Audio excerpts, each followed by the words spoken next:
am hanging in my room. If you're not black and you say the N-word still, let's have a chat. Alright, so you love to defend yourself saying, well, it's just a word. Everyone says it, it's just a word. Alright, keep that in mind. It's just a word for you, right? But to the black community, that is a very violent word. It carries a very heavy and very racist history. To sum it up, saying the N-word is a violent act. But to you, it's just a word, right? Think about that. Like, why is being violent towards black people so normalized in our society to the point where it's just become a word? Do you see the issue here? And do you see why we press non-black people for saying the N-word? And maybe you really didn't know that, but now you do. So that's why you need to address the racism in your life and stop doing it. You don't even realize how violent that is towards black people. So that's why we're pressing you. If you're not black, don't say it. Easy.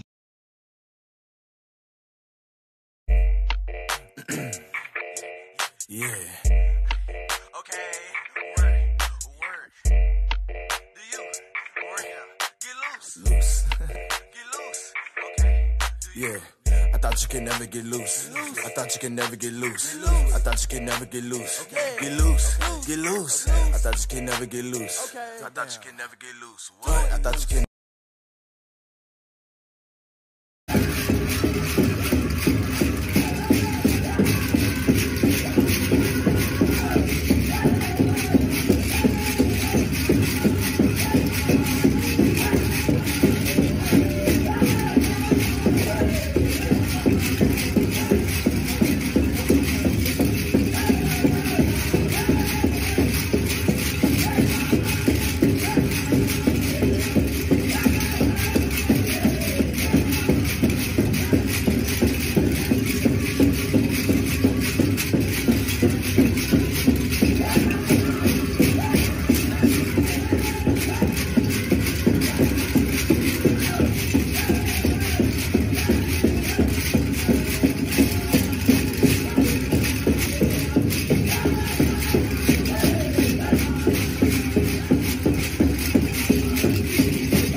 I'm sure by now that all of us have heard the term all cops are bad or something of the sort.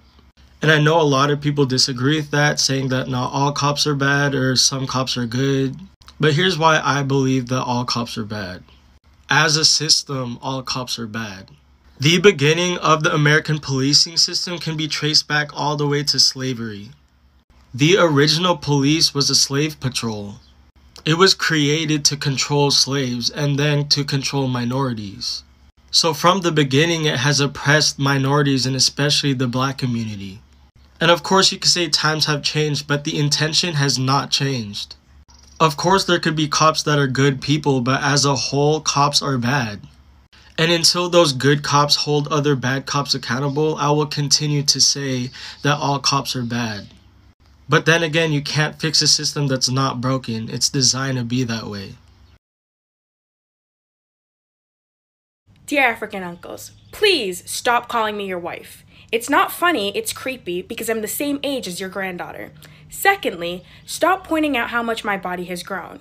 That's what happens when you get older. Your body grows. Not to mention the fact that I'm shaped like a 5-month-old baby, so you over-sexualizing me is like you over-sexualizing them. And third, but not the least, just like you can use your words to talk about how much my boobs have gotten bigger, you can also use your words to say excuse me when you walk by me. Do not touch me because I did not give you permission to do so. Thank you, management. Why is everything chrome? Cash. Man, this beat got me feeling like the franchise boys in this bitch.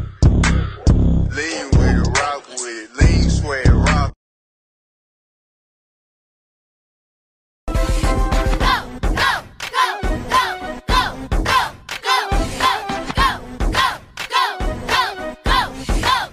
Who's next? Me decepcionas tú. Estás bien pendeja.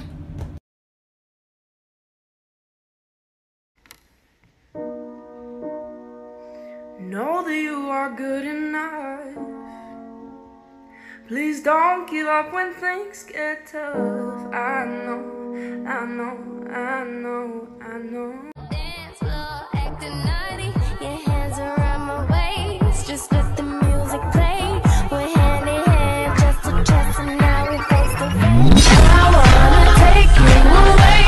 I will never understand why African parents don't allow their kids to date, but around the age of 20 something, they expect them to have husband.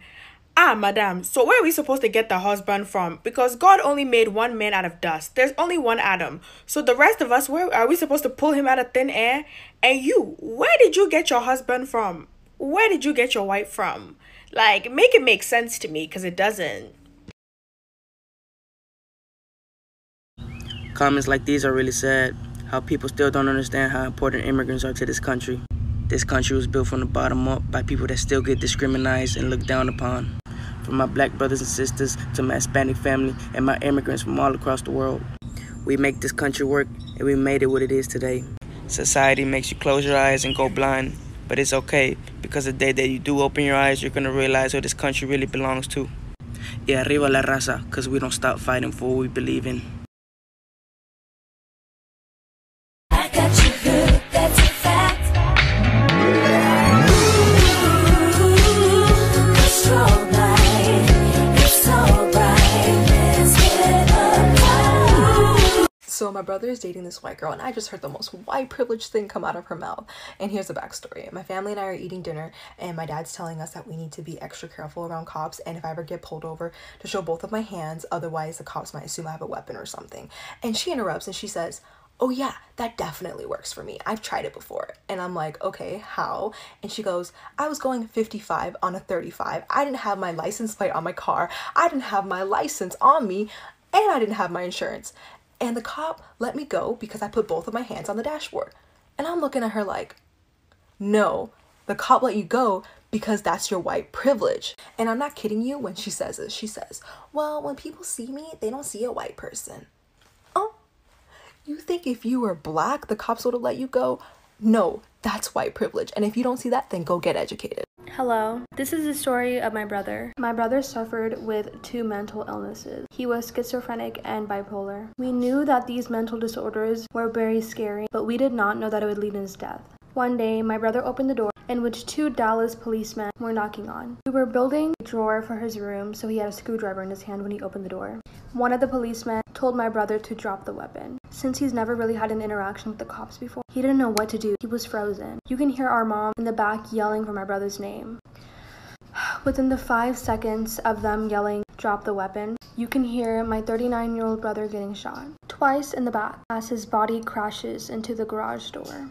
You can hear my mother yelling, "They killed my son. They killed my son." The cops said that he refused to comply, even though he was suffering with a mental illness. My brother was actually not my real brother. His name was Jason Harrison. There are millions of these stories. Bring him justice. Rain on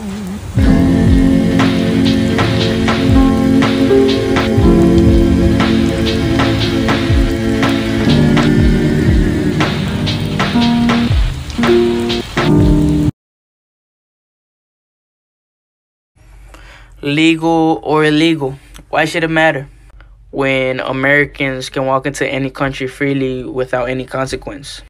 But any other immigrant from a different country has to go through a lot of systems just so someone can say no to a better life. And yeah, when it comes to my people of color, there's always that black sheep. But tell me why, how y'all like to say, just because one cop is a killer doesn't mean they're all the same. But when one person of color messes up, y'all like to stereotype all of us and label us the same.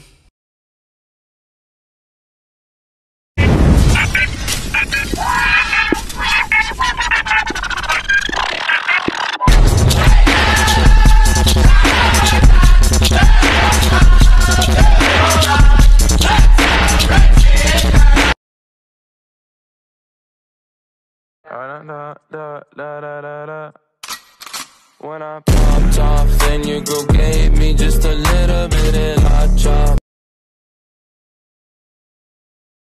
Life moves pretty fast.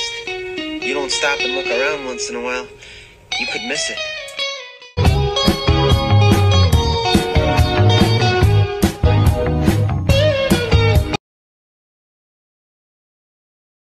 For everyone chanting all lives matter, let me tell you why that isn't true. Right now, America is treating as if black lives do not matter. That's why we're saying Black Lives Matter. All lives will matter if Black lives matter too. My head to my toes is so real, and you know, fresh and cool, it's just what I do.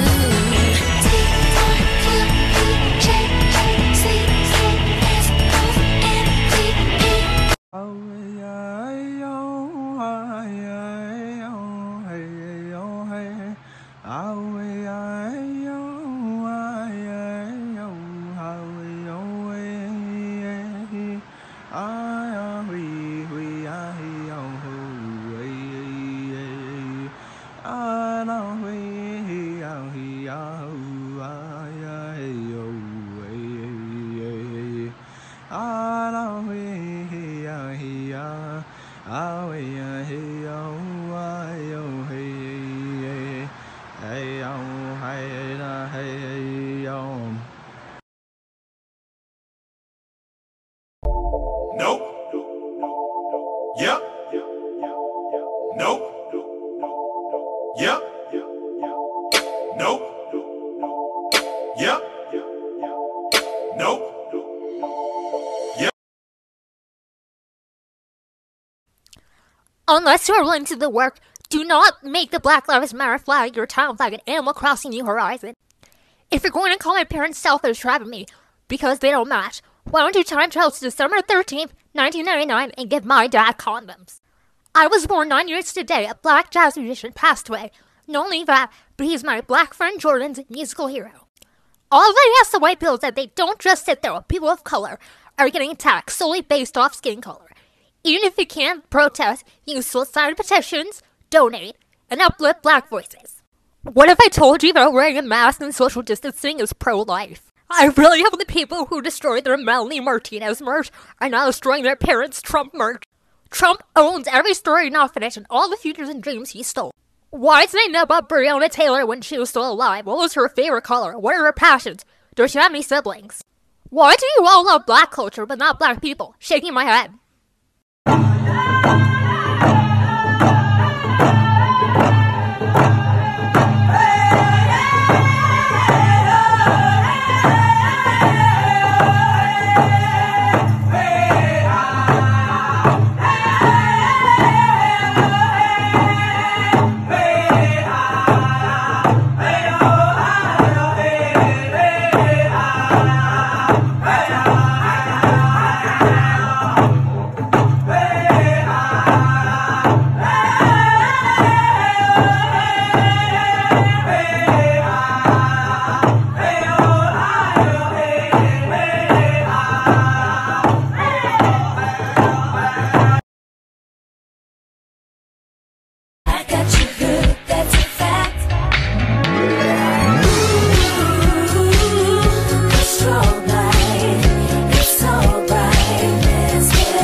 I'm tired of hearing people talking about, I go on TikTok to escape the craziness of the world. I don't want to see all this political stuff. Do you hear how privileged you are? Must be super convenient to be able to escape racism and police brutality. Political? This is not political. There is nothing to debate about black people dying. This is real life for some people, especially the black community. They can't just ignore it and turn it off. They live this. Check your privilege and do something with it.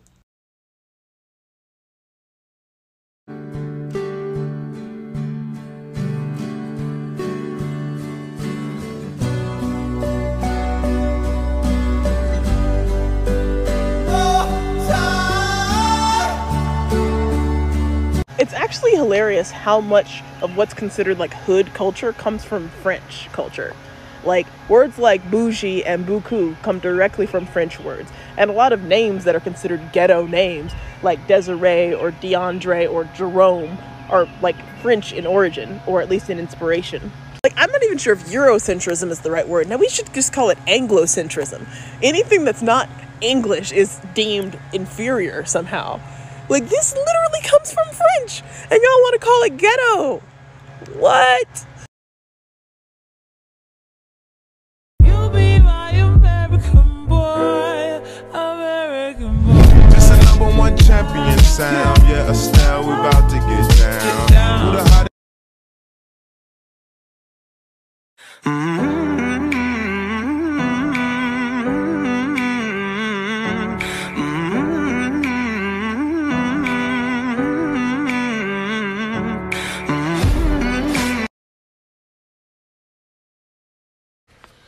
I just learned this song 5 minutes ago on YouTube, so let's try it out.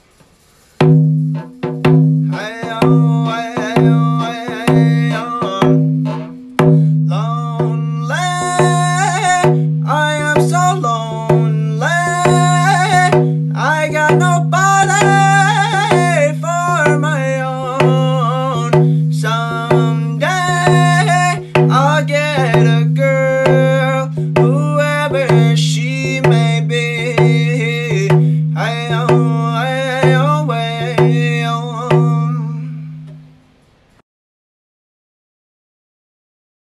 This is the perfect example of how white privilege does exist, and it involves two stories that involve cops. I am 50% black and 50% white. Story time number 1, I'm with my mom and I'm driving through Pennsylvania. I failed to signal a lane change and got pulled over. My mom is on the passenger side, and since it's a highway, the cop went to the passenger side. He talked to her, was very nice, and she was being nice back to him. I got let off with a warning. Sandra Bland did the exact same thing and ended up dead in her prison cell. Story time number 2, I was with my dad and I was driving through Virginia. We were in the slow lane and going the exact speed limit. He got pulled over and was accused of going 50 miles over the speed limit. When the cops approached, he was demanded to put his hands on the dashboard and to not move. He pleaded that it wasn't him and they didn't give a shit. They threatened to arrest him, gave him a $6,000 fine, and gave me a fine because I took my seatbelt off, but they said it was off the whole time. A very, very scary moment. Please share and get the story out there so people can realize that white privilege is a real thing, especially with police officers. Y'all really get mad at people for using emojis. Literally. If I'm on your For You page, I hope you can spare at least 1 minute of your time. On February 17, 2020, my friend, Manish Wilson, 17-year-old African-American teen, was a victim of a hit-and-run crash here in Charlotte, North Carolina. And as of May 27, 2020, the people held responsible for her death are being let out on a bond and will only be receiving a 30-day suspension on their license. Nothing will change the fact that my friend is gone. But I'm here to speak on this matter with everything that is going on right now. I'm here to say that Black Lives Matter. I'm here to say that Manish deserves justice. I'm here to say that George Floyd deserves justice. I'm here to say that I may not be black, but I hear you. I may not know what it's like, but I see it and I hear it, and things need to change. This reality of America needs to change.